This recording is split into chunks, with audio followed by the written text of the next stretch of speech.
Manipur amasung Myanmar gi ngamkhaida kene biga khut thoknabada thawaina pontha PIKHRABA ATHOUBA SHING mafamda lona Thingkhraba Lup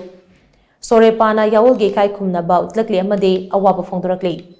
Sorepa gi Publicity amasung Organization Secretary MCI Phabina Thadorakpa Cherola Manahai thawaina pontha PIKHRABA ATHOUBA SHING adudi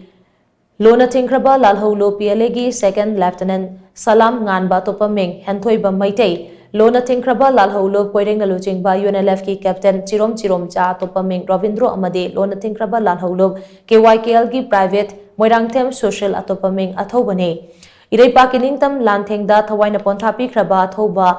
Thona Faraba Yawoloi Ahumna Laikhidabada Awaba Nanghoraba Imung Manunggi Awabada Su Sorepana Saru Yari Purumasel gi Marakta Amaga Hana Hanba Khana Hanba Amadi Tungkoina Nungsina Hodanaba Amuk Hanna Punsinba Yadanaba Yengthinabagi Chaikhei